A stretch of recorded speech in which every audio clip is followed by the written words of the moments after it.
tentang ayat-ayat yang paling memberi harapan kepada orang yang melakukan dosa ya. Namun pada kesempatan kali ini kita khususkan pembahasan tentang ar-raja, bagaimana seorang menumbuhkan pengharapannya kepada Allah Subhanahu wa taala, jangan sampai putus asa dari rahmat Allah Subhanahu wa taala meskipun dia terjerumus dalam kemaksiatan ya.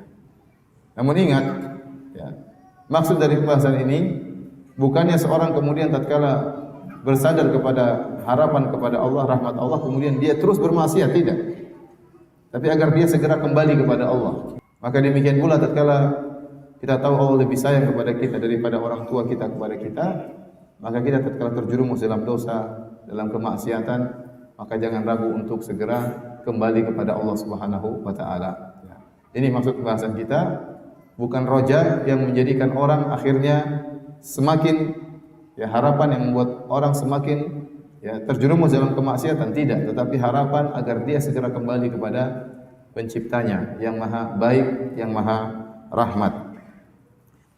Para ulama rahimahumullah telah berselisih di antara mereka mana ayat dalam Al-Quran yang paling memberi harapan kepada kaum muslimin, kepada kita, terutama orang-orang yang melakukan dosa.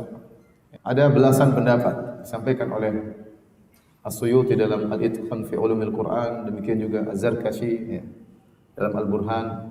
Kata As-Suyuti rahimahullahu taala dalam kitabnya Al-Itqan, wa qad ikhtulifa fi arja ayatin fil Qur'ani ala bid'ata asyara qawlan.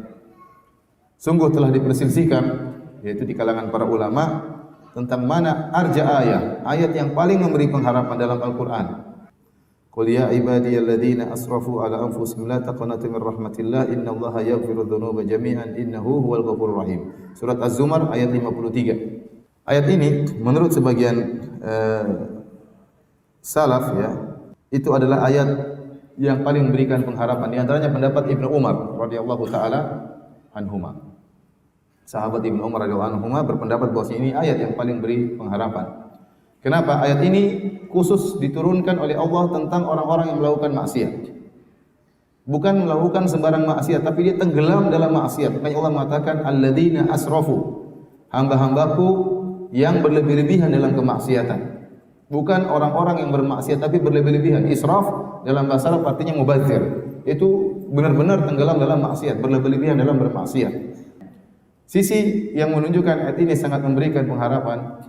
Yang pertama, Allah menyuruh agar kul, sampaikanlah kepada Nabi SAW.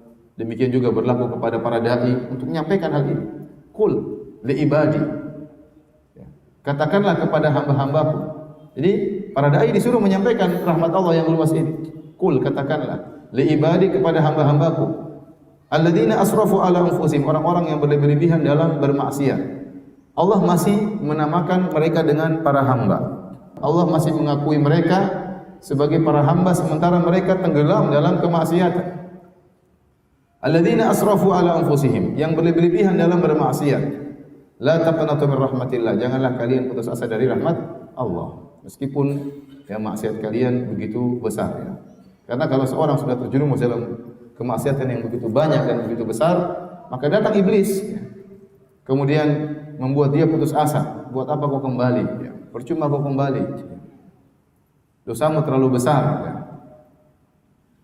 Kemudian Allah mengatakan innallaha yaghfiru dzunuba jami'an. Sungguhnya Allah buka dengan inna, sesungguhnya Allah yaghfiru dzunuba, Allah mengampuni seluruh dosa. Seluruh dosa. Seandainya Allah mengatakan innallaha yaghfiru dzunuba, sudah cukup. Sungguhnya Allah mengampuni seluruh dosa, tapi Allah tambah lagi dengan jami'an untuk penekanan. Sungguhnya Allah mengampuni seluruh dosa, ya, ditambah lagi dengan jami'an, itu seluruhnya tanpa terkecuali.